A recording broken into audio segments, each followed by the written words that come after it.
Good day and happiness life mga ka-life change. So ngayong umaga for this video, papakita ko sa inyo ang galaw ng OFW. Okay? So preparation para sa work. So umagang umaga kagigising lang natin. Then we are going to stretch. Magmumuni-muni muna tayo. Siyempre, ganyan talaga. Hindi pwedeng biglain natin ang pagbangon. Kasi alam nyo na, meron niyang force na kailangan nating ingatan. So, ayan. So, kagaya ko ba kayo na nag-i-stretch muna or nagmumuni muna? Then, after nyan, liligpitin natin ang ating hinigan. Siyempre, mga kumot-unan lang naman yan.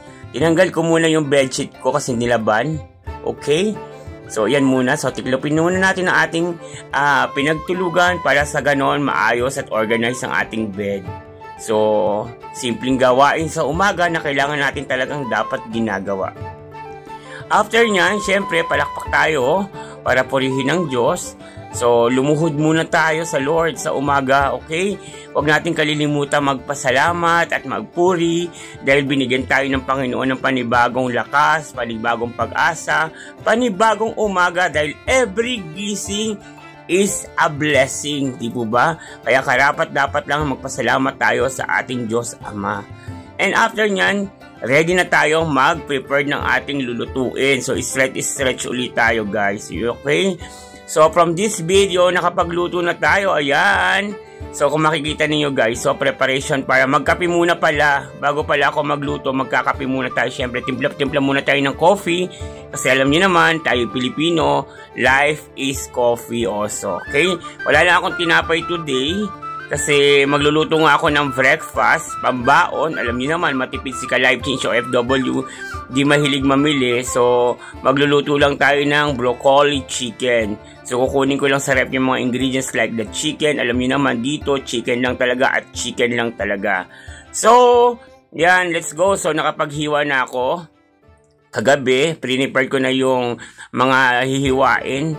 Pero, ngayon natin lulutuin, okay? So, set up lang natin ang mga news, current events na pinapanood ko at pinapakinggan para updated tayo sa nangyayari sa Pilipinas. So, from here, maglilihiwa muna tayo ng sibuyas bawang habang ako ay nagkakape.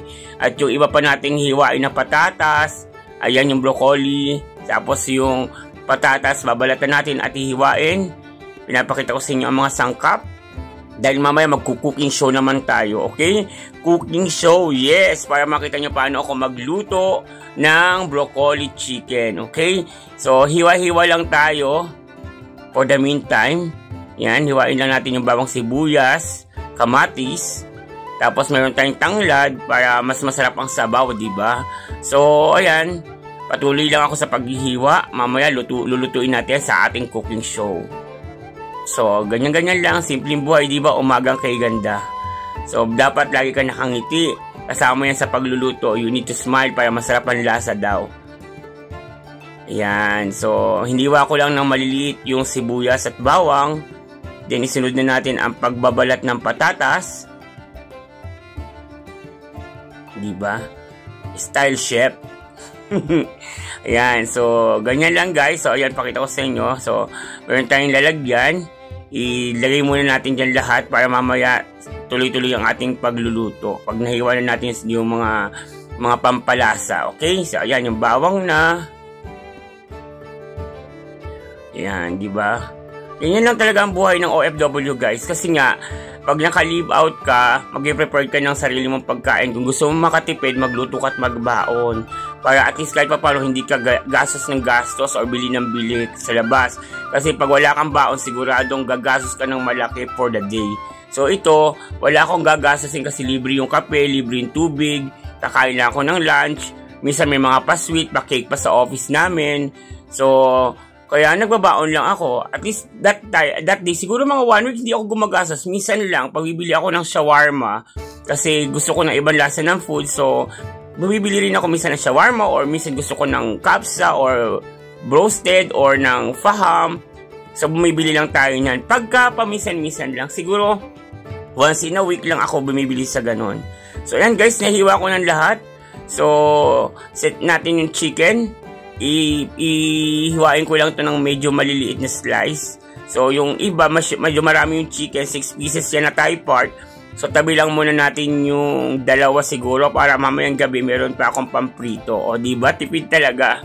Bali ang bili ko sa chicken, 650. Okay? Tapos 6 na tayo parts na, yung 4 hinalo ko. Tapos yung dalawa, ayan guys, tatago natin sa ref para mamayang gabi pan dinner. So at least kahit pa paano meron pa tayong chicken mamayang gabi. Yan. So nakikita niyo naman, fresh na fresh ang pagkakaluto natin. Pero yung rice ko, naluto ko na yung kagabi. Kasi kailangan, pinapalamig ko muna yung kanin eh. Nag-iingat tayo sa sugar. Alam niyo naman, ang sugar, yan yung tipong kalaban natin dito eh. So ayan guys, I hope na nag-i-enjoy kayo. So lulutuin natin mamaya sa cooking show. Don't forget to subscribe!